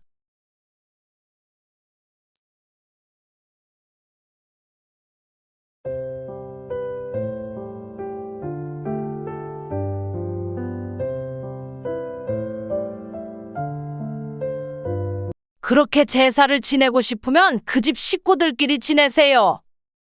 그 집 식구요? 그러면 언니는 이 집 식구 아니에요? 난 송씨예요. 그러니까 제사는 문씨들끼리 지내세요. 어이가 없네. 지금 우리 엄마 아빠 안 계신다고 시집 식구들이 똥으로 보이나 보죠? 그깟 제사 준비 좀 했다고 유세를 떠네. 50년 동안 제사 지내봤어요. 모르면 말을 말아요. 고모는 그렇게 제사를 지내고 싶으면 직접 고기를 삶던가 나물을 무치던가 지지던가 끓이던가 마음대로 하세요. 아파서 누워있는 사람 일으켜서 시키지 말고요. 당신 미쳤어? 당신도 그래. 당신은 장인장모 제사가 언젠 줄이나 알아요? 뭐? 무슨 뚱딴지 같은 소리야? 모르죠? 나는 평생 당신 식구들 제사 지내느라 꼬부랑 할머니 됐는데 당신은 언제 내 부모님 제사를 신경 쓴 적이나 있어요? 이렇게 평생 살았는데 앞으로도 이렇게 살아야 해. 내가 장남이니까 그렇지 당연히. 당신 정말 이럴 거야? 큰일 내려고 작정을 했구만. 큰일? 큰일 나봤자 뭐 이 나이에 이혼이라도 하게. 그래주면 나는 고맙죠. 평생 제사 지내면서 당신한테 그리고 시아버지나 고모들한테 한 번도 고맙다 수고했다 소리 들은 적 없었어요. 왜 정작 그 집 식구들은 손 하나 까딱 안 하는 걸 나 혼자 알아놓을 정도로 일을 해야 하는데요? 그동안 해온 것도 다 물으고 싶은데 물을 수는 없잖아요. 근데 앞으로 70살, 80살, 90살까지 이 짓거리 할 거 생각하면 눈앞이 깜깜해. 아, 누가 그렇게 늙어서까지 제사상 차리래? 어지간히 하다가 며느리한테 물려주면 되잖아. 그놈의 며느리? 며느리가 이 집 종이에요? 지긋지긋하다 정말? 며느리 없으면 뭐 하나 제대로 하는 게 없는 집구석이야. 시누이들과 아들, 며느리가 모두 모인 가운데 온 집안을 뒤집어 놓은 오늘의 주인공은 68세 성순덕 씨입니다. 20살에 시집 온 지 얼마 안 돼서 시어머니가 돌아가시고 시아버지를 모시고 살았습니다. 그리고 시아버지도 10년 전에 돌아가셨죠. 그래서 아주 젊은 나이부터 재산은 홀로 도맡아야 했습니다. 50년이 가까운 그 긴 세월 동안 명절 외에 시할머니, 시아버지, 시어머니 제사를 지내면서 한 번도 고맙다는 말은 들어본 적이 없었습니다. 밥상을 차려준다고 매번 고맙다고 느끼지 않는 것처럼 제사상도 다르지 않았습니다. 그저 문씨 집안의 며느리가 응당해야 할 도리라고 여겨졌죠. 요즘 젊은 사람들이야 그렇게 생각하지는 않지만 그 시절을 살아온 송씨는 자신도 제사상 차리는 일은 며느리인 자신이 해야 하는 일이라고 생각하고 살았습니다. 그러니 그렇게 오랫동안 고생하면서도 힘들다는 소리 한 번 한 적이 없었죠. 그리고 이제는 나이가 들어 송씨가 시어머니가 되었습니다. 송씨는 아들이 하나 있습니다. 올해 40세가 된 문병철이죠. 5년 전에 결혼해서 잘 살고 있었고 특별한 날이 아니면 볼 일은 많지 않았습니다. 그런데 송씨는 그런 특별한 날이 이제는 없으면 했습니다. 며느리가 문제가 아니었고 문씨 집안이 문제였죠. 4월 시할머니 제삿날이었습니다. 송씨는 아침 일찍부터 시장에 나가서 장을 봐왔습니다. 남편은 오남매인데 시누이 셋이 방문하기 때문에 음식을 한두 가지 차려서 될 일이 아니었습니다. 그리고 점심부터 음식을 준비를 시작했습니다. 나물 5가지, 전 5가지만 해도 2~3시간이 훌쩍 지났습니다. 집안은 온통 기름 냄새로 진동했고 부엌은 발 디딜 틈도 없었습니다. 아이고, 아이고. 바구니에 있는 과일을 들어 올리는데 허리를 펴기가 힘들었습니다. 이제 70 가까이 먹어 한 끼 밥 차리는 것도 힘든 일이 됐는데 이 많은 음식을 혼자 장만하려니 안 그래도 아픈 몸이 더욱 삐그덕 거리는 것 같았습니다. 당신 어디에요? 떡 가지러 간 사람이 왜 아직도 안 와요? 좀 늦게 들어갈 거야. 여기서 누구 좀 만나서. 누굴 만나는데요? 저기 뉴스 부동산에 김 사장 있잖아. 막걸리 조금만 마시고 들어갈 테니까 준비 잘하고 있어. 맞춰놓은 떡을 가지러 점심 먹고 나간 남편은 제사상 차리는 것은 남의 일이고 보아하니 늦게 올 것이 뻔했습니다. 끊어진 전화에 대고 송씨가 중얼거렸습니다. 누구 재산 줄 모르겠네, 도대체. 아이고, 내 팔자야. 매번 제사 때마다 찾는 팔자. 같이 준비할 사람이라도 있으면 좋겠지만 동서는 오늘도 참석하지 못한다며 10만 원을 송금해 왔습니다. 매번 말로만 미안하다고 하지 실제로 와서 같이 음식 준비한 것은 동서가 결혼하고 몇 번 되지 않았습니다. 일도 하지 않으면서 바쁘다는 것이 그 핑계였죠.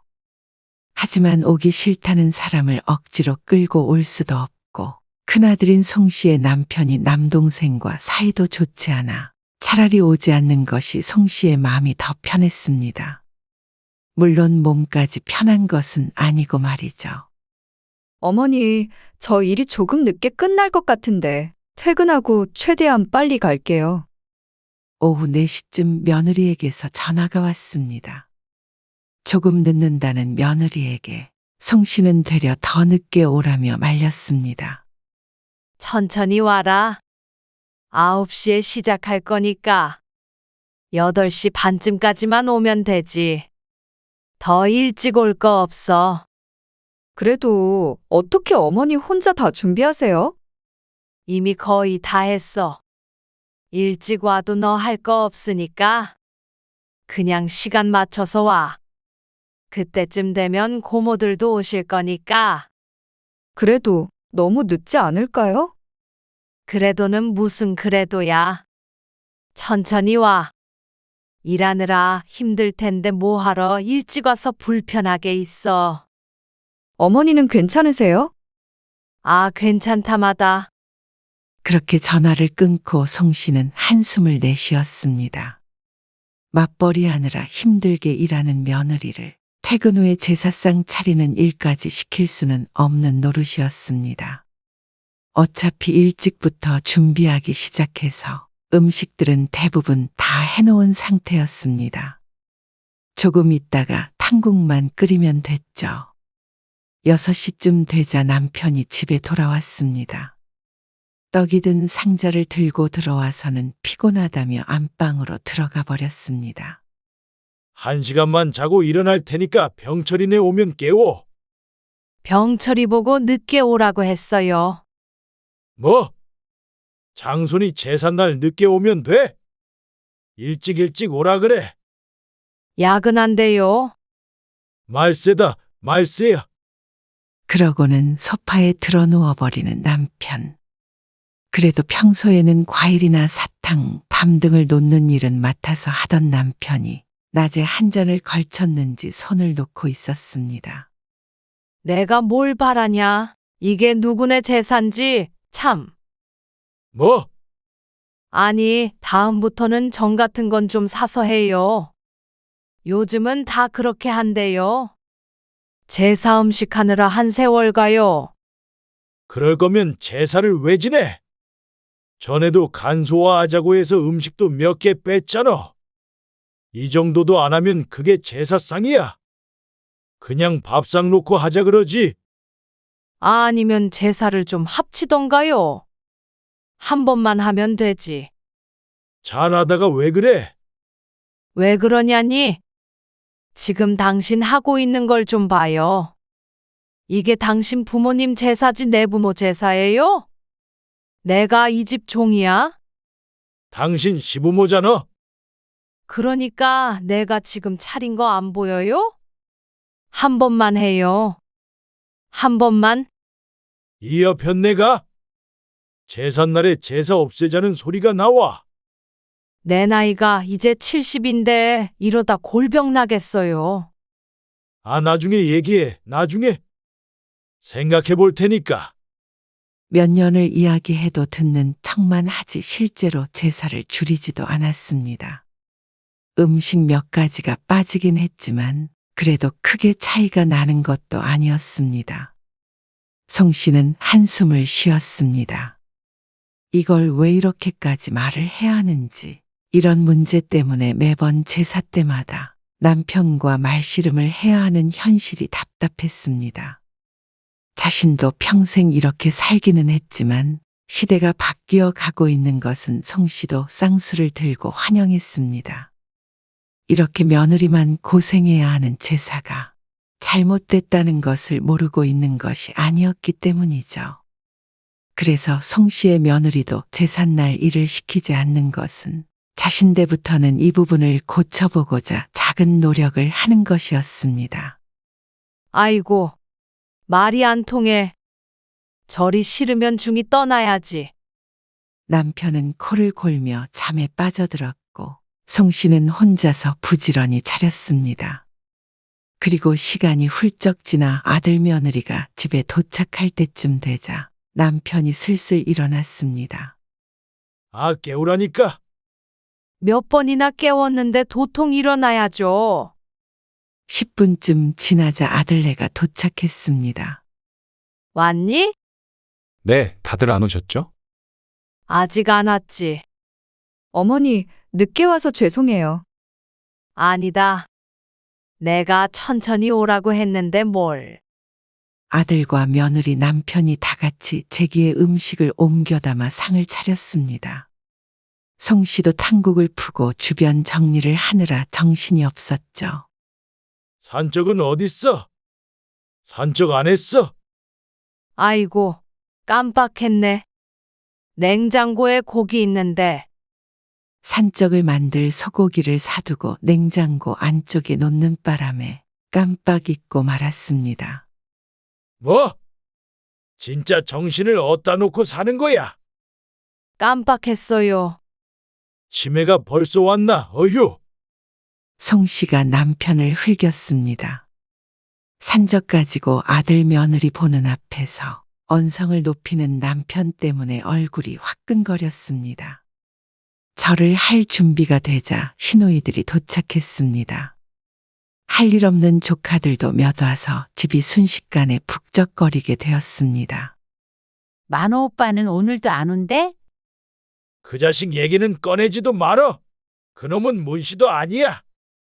맨날 오지도 않고 10만 원만 띡 보내놓고 말이야. 싸가지 없는 놈. 막내 여동생이 남동생 이야기를 묻자 불같이 화내는 남편. 송 씨는 뒤돌아 고개만 절레절레 흔들었습니다. 음식 준비하는 것도 와서 도와주고 해야지. 아무튼 지 마누라한테 꽉 잡혀 살아. 모질란 놈. 송 씨는 속으로 당신이나 좀 돕지 그러냐고 콧방귀를 꼈습니다.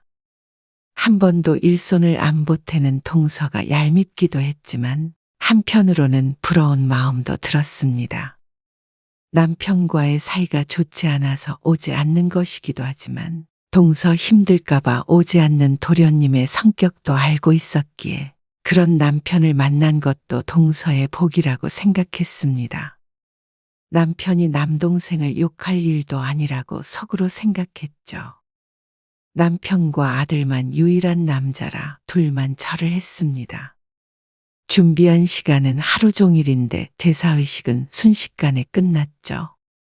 이제 다 같이 먹을 식사를 차리기 위해서 가장 큰 밥상을 거실로 꺼내왔습니다. 그것도 작아서 작은 상도 추가로 놓았죠. 제사상에서 음식을 식탁으로 옮기고 삶은 돼지고기도 썰고 김치도 자르고 다 같이 먹을 식사 준비로 또다시 정신이 없었습니다. 다들 착석해서 수저를 들고 먹고 있는데 송 씨와 송 씨의 며느리만이 왔다 갔다 하며 서빙하고 있었습니다. 너는 어서 앉아서 먹어. 배고플 텐데. 아니에요. 어머니 앉으실 때 같이 앉을게요. 그래도 다른 며느리들은 제사나 시집일이라면 질색을 한다는데 며느리는 안 좋은 기색 없이 묵묵히 일했습니다. 물론 그 속까지 알 수는 없었지만 말이죠. 며느리와 함께 자리에 앉으려는데 신우이가 말했습니다. 언니, 새우젓은 없나? 수육 먹는데 새우젓도 없으면 좀 그런데. 아, 새우젓도 없이 어떻게 고기를 먹으라는 거야? 미리미리 좀 내와야지. 며느리가 자리에서 일어나려고 하자 송 씨가 며느리의 팔을 잡아내리고는 앓는 소리를 내며 자리에서 일어났습니다. 밥 먹어. 내가 가지고 올 테니까. 조카들도 엉거주춤 일어나려고 하자 또 막내 시누이가 말했습니다. 예, 이런 건 이 집 며느리가 하는 거야. 송 씨도 그렇고 송 씨의 며느리도 순간 표정 관리가 힘들었습니다. 그러는 자신도 다른 집의 며느리이기도 하면서 저런 말을 한다는 게 신기했습니다. 이러니 이런 악습이 사라지질 않죠. 이런저런 심부름을 하느라 송 씨는 한참이 지나서야 밥상에 앉았는데 고기도 전도 먹을 생각이 별로 들질 않았습니다. 점심 먹고 이 시간까지 아무것도 먹지 못했는데도 종일 기름 냄새 맡으며 음식을 했더니 속이 좋지 않았습니다. 1시간쯤 후에 시누이들은 자리에서 일어났습니다. 술도 못 먹고 가서 아쉽네. 운전해서 가야 하잖아요. 자고 갈까? 막내 시누이의 말에 송 씨는 속으로 뜨끔했습니다. 자고 가요. 한 잔 먹고. 에이, 농담이죠? 가볼게요. 농담이라는 말에 한시름 놓고 웃었습니다. 안 그래도 벌써 몸살이 날 것 같은데 내일 아침까지 그 수발을 들 자신이 없었습니다. 모두들 집으로 돌아가고 아들 부부만 남았습니다. 뒷정리를 하고 있는데 아들과 남편은 계속해서 술잔을 기울이고 있었습니다. 너는 술 안 마셨지? 네, 그럼 얼른 병철이 데리고 가봐. 이거 치우고 가야죠. 아이, 그냥 가. 슬슬 치우면 되니까. 아니에요. 어머니 혼자서 이걸 어떻게 다 치워요? 너는 이거 다 치우고 가려면 집에 언제 갈래? 부지런히 돌아가야겠다. 송 씨와 차 타고 1시간 거리에 사는 아들과 며느리가 걱정되었습니다. 벌써 12시가 넘어가고 있었습니다. 오늘 힘들었지? 며느리에게 송 씨가 묻자 며느리가 대답했습니다. 아니요, 어머니가 다 해놓으셔서 저는 한 것도 없어요. 나중에 너는 제사 지낼 필요 없다. 나 살아있는 동안은 제사들 합쳐서 한 번만 하도록 할 거고, 나 죽으면 너희는 제사 지내지 말어. 이건 송 씨가 오래전부터 생각해온 숙제 같은 거였습니다. 그래서 늘 남편과 마찰이 생겼던 것이죠. 병철아, 얼른 일어나. 송 씨가 아들을 불렀지만 아들은 자리에서 엉덩이를 뗄 생각을 안 했습니다. 아들과 함께 술을 마시던 남편이 말했습니다. 아, 자고 내일 가라 그래. 내일도 출근해야 되는데 뭘 또 자고 가요? 지금도 시간이 늦었어요. 새벽에 출발하면 되지. 지금 가면 되는데 뭐하러 내일 가요? 당신도 그만 먹고 일어나요. 이거 지금 다 치워야지. 어느 세월에 치우고 자요? 가만히 있어봐. 병철이랑 할 말이 있어서 그래. 아, 글쎄 할 말은 전화로 하고요. 지금 며느리 기다리고 있는 거 안 보여요. 아, 치우면서 기다리면 되잖아. 계속 이러면 나 지금 들어가서 자버려요. 저 옆편 내가 진짜. 남편은 궁시렁거리며 자리에서 일어났습니다. 아들도 며느리가 재촉하자 집에 갈 준비를 했죠. 며느리가 갑갑한 부엌과 거실 상황에 송 씨를 걱정했습니다. 정말 괜찮으시겠어요? 아, 괜찮다니까. 얼른 가봐. 아들과 며느리가 돌아가자 한숨이 절로 나왔습니다. 아들 며느리까지 잡아놨다가는 새벽까지도 집에 돌아가지 못할 듯하니 어쩔 수가 없었습니다. 당신도 좀 치워요. 피곤해하는 남편을 억지로 일으켜 그른 나르는 일을 시켰습니다. 그나마도 시키지 않으면 나서서 같이 할 위인이 아니었죠. 전부 치우고 제기들까지 물기를 닦아서 다시 정리해두니 깊은 새벽이 돼 있었습니다. 아이고, 나 죽네. 자리에 누우니 온몸이 비명을 질러대는 것 같았습니다. 남편은 진작에 골아떨어져서 코를 골고 있었죠. 낮부터 술을 마시니 다른 의미로 고단했을 것입니다. 어쩌다 있는 행사가 아니라 명절까지 합치면 1년에 5번이었습니다. 젊었을 때야 멋모르고 했고 힘들어도 하룻밤 푹 자고 일어나면 잊혀졌지만 이제 곧 70인데 이 나이까지 중노동을 하니 사람이 할 짓이 아닌 듯 했습니다. 늘 그래왔듯이 모든 일을 마치고 눕자 별의별 생각이 다 들었습니다. 최근 들어 든 생각은 아무래도 억울함이 컸죠. 남편의 부모, 조부모 제사인데 가장 힘든 것은 남편이 아닌 자신이었습니다. 오랫동안 이어져 온 고질적인 전통이었습니다. 요즘 젊은 며느리들은 그런 것을 거부한다지만 송 씨도 시어머니이기 이전에 자신도 그런 것들을 거부하고 싶은 며느리였습니다. 송 씨는 그날 이후로 몸살로 앓아누웠습니다. 하루 종일 누워있다가 다음 날이 돼서야 겨우 일어날 정도로 몸이 좋지 않았습니다.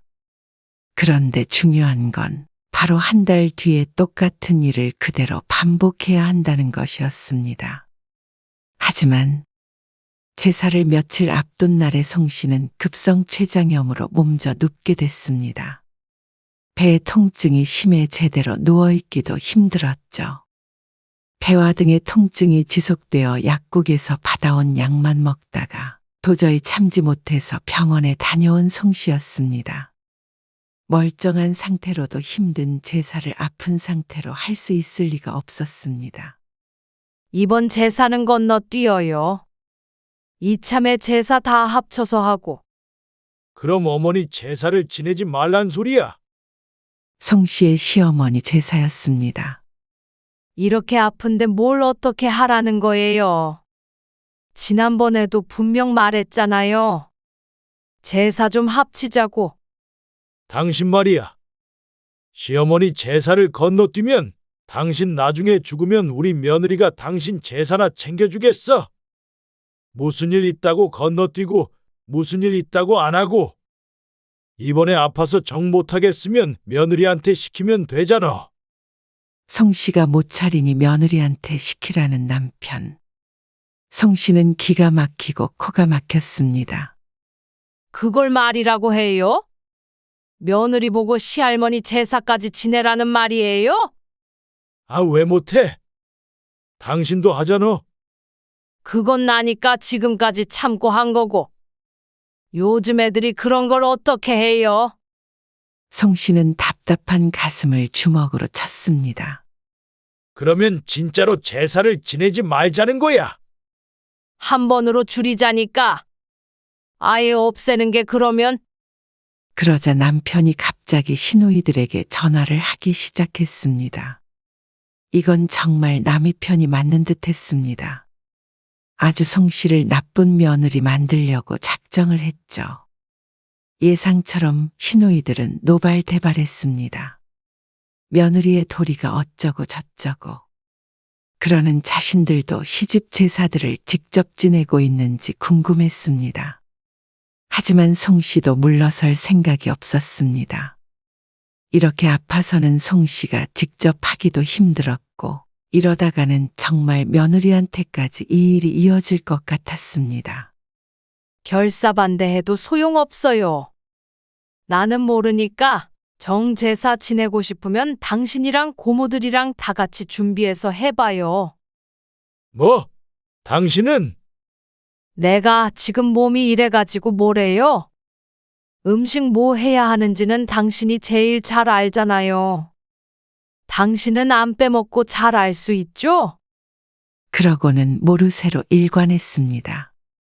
남편은 처음엔 혀를 찾다 헛웃음을 지었다 하다가 나중에는 한수 접었습니다. 알았어.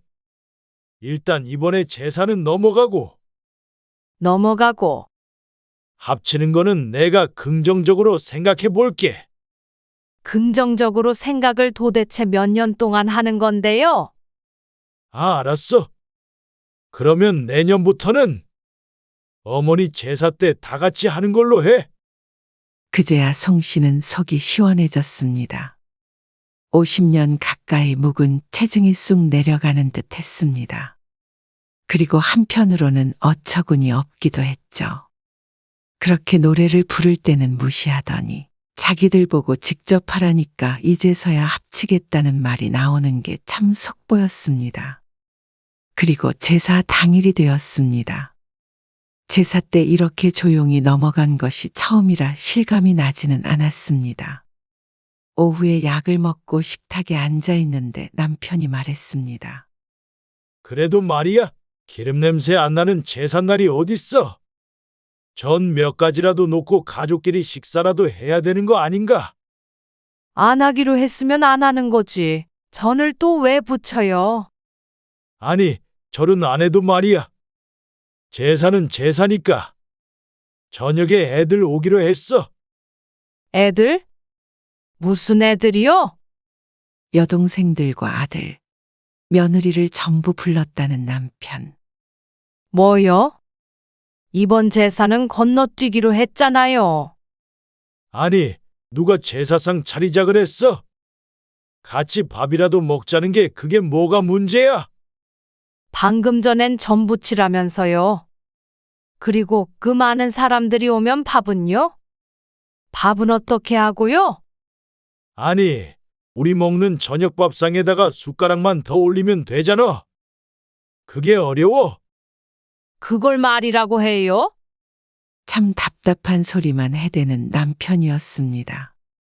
지나온 자신의 삶이 안타깝기까지 했습니다. 그냥 나물 몇 가지랑 고기만 좀 삶어. 이게 제사를 지내는 거지 안 지내는 거예요. 다 오지 말라 그래요. 아, 다들 이미 출발했을 거야. 이 양반아, 도대체 왜 그러는 거야? 왜 그렇게 제사에 목숨을 거냐고요? 나야말로 이해가 안 가네. 제사 지내기 싫다 그래서 그러자고 양보했잖아. 그런데 가족들끼리 밥 한 끼 먹자는 것도 싫다 그래. 나는 몰라요. 아무것도 몰라. 당신이 밥을 차리든 말든 알아서 해요. 송 씨는 안방으로 들어가서 드러누워 버렸습니다. 말귀가 안 통하니 더 이상 대화하는 것도 의미가 없었습니다. 조금 지나자 정말 거실이 시끄러워졌습니다. 아이고, 진통제 먹고 좀 괜찮았는데 다시 배가 아파지는 듯 했습니다. 나가보지도 않고 누워있으니 막내 신우의 목소리도 들렸습니다. 언니는 왜 나와보지도 않아? 그렇게 아프대? 조금 있다가 나오겠지. 어서 앉아. 밥은? 아, 밥. 밥은 뭐 배달이라도 시켜 먹자고. 뭐 배달? 아무것도 안 했어 그럼. 우리 엄마 제사인데? 막내 신우의 목소리가 뾰족해졌습니다. 아, 아픈데 뭘 어떻게 해? 푸짐하게 시켜서 먹으면 되잖아. 그래도 전이라도 부쳤어야 되는 거 아니야? 다른 시누이들도 동조했습니다. 그러더니 황당한 소리를 했습니다. 참, 시어머니 제사도 안 챙기는 며느리가 다 있어? 우리 아버지라도 살아계셨으면 밥그릇 날아다녔다. 그러면 병철 이색 씨라도 해야지. 갑자기 송 씨의 며느리가 거론되기 시작했습니다. 아, 저요. 뭐 할까요? 그래, 뭐라도 밥 좀 차려봐. 배고파 죽겠는데 언제 배달을 기다려? 그래. 네가 좀 차려봐라. 네 시애미 밥도 안 하고 몸져 누워있다. 말려야 할 남편이 옆에서 거들고 있는 꼴이키가 찼습니다. 이런 문씨 집안 식구들이 뭐가 예쁘다고 그 오랜 세월 동안 제사상 차리고 밥 차리고 수발 만들며 살았는지, 며느리가 부엌으로 들어갔는지 달그락 거리는 소리가 들리기 시작했습니다. 송 씨는 더 이상 참지 못하고 자리에서 벌떡 일어나서 거실로 나갔습니다. 밥하지 마로. 언니, 멀쩡하네? 근데 진짜 전도 안 부쳤어요? 그놈의 전. 이번에는 제사 안 지낸다고 했잖아요. 지금 산 사람이 죽게 생겼는데 그렇게 전타령을 하고 싶어요? 뭐요? 전타령? 그게 며느리가 할 말이에요? 돌아가신 엄마가 들었으면 대성통곡을 하겠네. 며느리도 식사 준비를 하다 말고 보고 있었고 시누이 식구들도 대치 상태였습니다. 그렇게 제사를 지내고 싶으면 그 집 식구들끼리 지내세요. 그 집 식구요? 그러면 언니는 이 집 식구 아니에요? 난 송신데요. 제사는 문씨들끼리 지내세요. 어이가 없네. 지금 우리 엄마 아빠 안 계신다고 시집 식구들이 똥으로 보이나 보죠? 그깟 제사 좀 준비했다고 유세를 떠네. 50년 동안 제사 지내봤어요? 모르면 말을 말아요. 고모는 그렇게 제사를 지내고 싶으면 직접 고기를 삶던가 나물을 무치던가 지지던가 끓이던가 마음대로 하세요. 당신 미쳤어? 남편이 송 씨의 팔을 잡아 끌며 말하자 송 씨가 그 손을 뿌리쳤습니다. 당신도 그래. 당신은 장인장모 제사가 언젠 줄이나 알아요? 뭐? 모르지? 나는 평생 당신 식구들 제사 지내느라 꼬부랑 할머니 됐는데 당신은 언제 내 부모님 제사를 신경 쓴 적이나 있어요? 이렇게 평생 살았는데 앞으로도 이렇게 살아야 해. 내가 장남이니까 그렇지 당연히. 그래요. 장남이니까 제사 지내려면 여기서 지내요. 장소 제공만 해줄 테니까. 근데 나는 제사 때마다 나가서 하룻밤 자고 올 거예요. 알겠죠? 아니, 그게 말이 돼? 아, 말이 되니까 말을 했죠. 그리고 내 며느리 불러서 시킬 생각도 말고요. 우리 며느리는 김씨니까. 그러자 남편이 뒷목을 잡았습니다. 당신 정말 이럴 거야? 큰일 내려고 작정을 했구만. 송 씨는 콧방귀를 꼈습니다. 큰일? 큰일 나봤자 뭐 이 나이에 이혼이라도 하게. 그래주면 나는 고맙죠 뭐. 평생 제사 지내면서 당신한테 그리고 시아버지나 고모들한테 한 번도 고맙다 수고했다 소리 들은 적 없었어요. 왜 정작 그 집 식구들은 손 하나 까딱 안 하는 걸 나 혼자 알아놓을 정도로 일을 해야 하는데요? 그동안 해온 것도 다 물으고 싶은데 물을 수는 없잖아요. 근데 앞으로 70살, 80살, 90살까지 이 짓거리 할 거 생각하면 눈앞이 깜깜해요. 아, 누가 그렇게 늙어서까지 제사상 차리래? 어지간히 하다가 며느리한테 물려주면 되잖아. 그놈의 며느리? 며느리가 이 집 종이에요? 지긋지긋하다 정말? 며느리 없으면 뭐 하나 제대로 하는 게 없는 집구석이야? 시누이들은 귀신을 본 듯 성씨를 쳐다보고 있고 아들이며 며느리며 어안이 벙벙한 표정을 지었습니다. 성씨 자신도 평생 이런 말을 할 거라고는 생각 못했으니 다른 사람들의 심정이 어느 정도 이해는 갔습니다. 병철아, 너희는 어서 집에 가봐라. 아들과 며느리가 주섬주섬 짐을 챙겨서 나갔습니다. 고모들은 가든지 남아서 제사상을 차리든지 알아서 하시고요. 나는 오늘 나갔다가 내일 들어올 거예요. 제삿날마다 이렇게는 못하고 1년에 한 번만 장소 제공해 줄 테니까. 그렇게 알고요.